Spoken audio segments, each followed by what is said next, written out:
Hi, good day. My name is Charity Blas Pontimor, and I'm going to talk all about the movements and sustainability.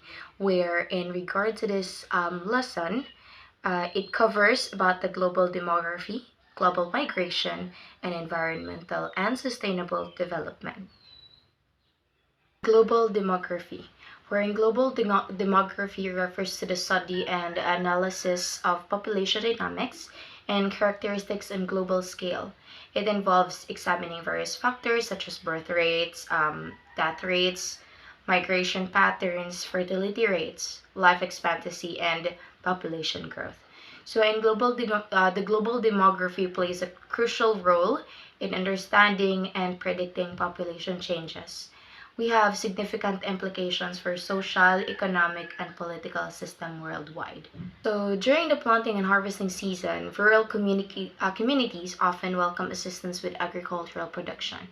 It is common in poorer districts of urban centers to be populated by families with several children because of the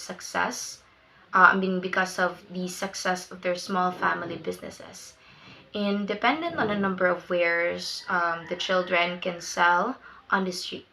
Families with two incomes and who are urbanized, educated, and professional, on the other hand, only want one or two children. Neither partner has the time to devote to having a children, much less to parenting, because they are both tied down and committed to their separate careers. Development planners see urbanization and industrialization as indicators of the developing society, but disagree on the role of population growth or decline in modernization. Um, we have here the idea of British scholar Thomas Malthus, who warned in his 1978 work an essay on the principle of population. The population growth will inevitably exhaust world food supply by the middle of the 19th century. Malthus' prediction was off base, but it was revived in the late 1960s when American biologist Paul Ehrlich and his wife Anne wrote The Population Bomb, which argued that the overpopulation in 1970 and 1980s will bring global environmental disaster that would in turn lead to food shortage and mass starvation. He proposed that countries such as the United States that take the lead in promotion of global population controls in order to reduce growth rate to zero. So aside from the United States, in the mid-20th century, the Philippines, China, and India sought to lower birth rates in the belief that unless controlled, the free expansion of family members would lead to a crisis in resources, which in turn may result in widespread poverty, mass hunger, and political instability. As early as 1958, the American policy journal Foreign Affairs had already advocated contraception and sterilization as the practical solution to global economic, social, and political problems. Population kept on increasing around 1950s to around 1990s. In regards to this, we have here a negative effects of a population where we experience food shortage. But as far as I know, it's not gonna be, it's not the problem, the problem, it's not the babies, or it's not the people. um if we experience poverty, it's not on us, it's the economy. But in regards to solve this in regards to solving this overpopulation issue, um government and us people must cooperate. We have to cooperate in order for us to not experience some shortage, mass starvation, or some negative effects in regards to the overpopulation. And I do understand that we also have rights, and but we have to really think about our babies. We have to really think about our future. And also, if we just have an education or learn more about the sex or about sex education, we can control it. The other hand, global migration. The global migration, the focus is on the pattern, causes, and consequences of international migration.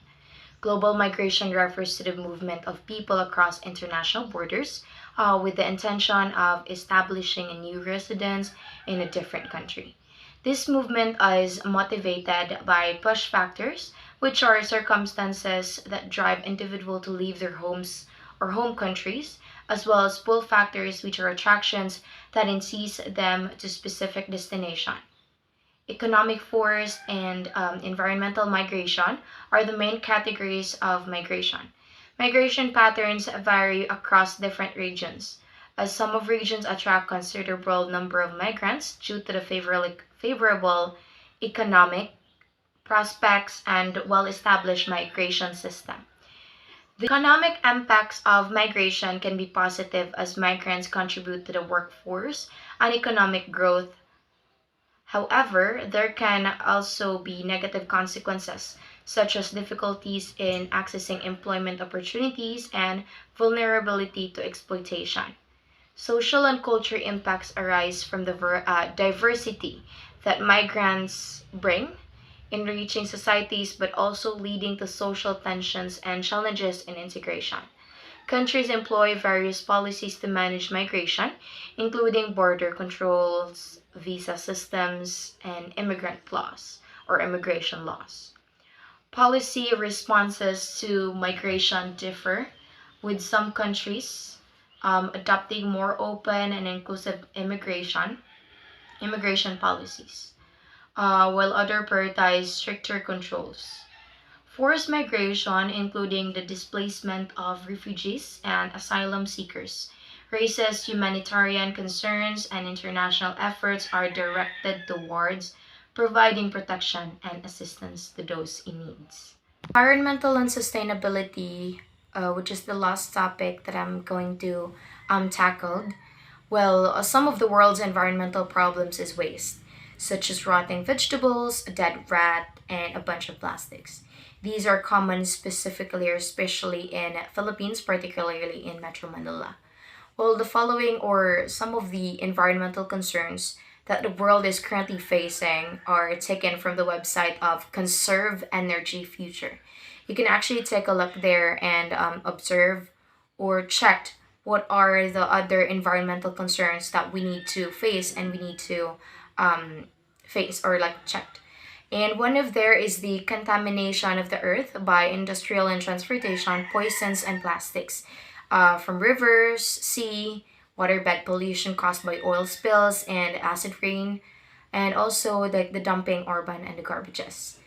So aside from that, we also have here the population or overpopulation, which was being tackled on the first lesson that I mentioned to you earlier, which is the global demography. Environmental crisis and sustainable developments. The focus is on the urgent environmental challenges facing the world and concept of sustainable development.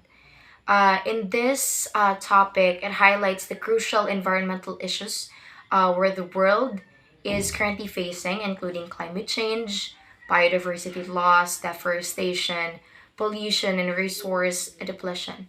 These crises are primarily caused by human activities, such as burning like fossil fuels, unsustainable land use, and industrial pollution. It is also emphasizes that significance of the climate change as a global environmental crisis. It explains the causes of climate change, including greenhouse gas emission from human activities, and the resulting impacts such as rising temperatures, extreme weather events, sea level rise, and also disruption to ecosystem and livelihood. In the loss of biodiversity and its consequences, it discusses the causes of biodiversity decline, such as habitat destruction, overexploitation of natural resources, pollution, and invasive species. This also highlights the importance of biodiversity for ecosystem and human well-being. The concept of sustainable development is introduced as a framework to address environmental crisis while promoting economic growth and social well-being.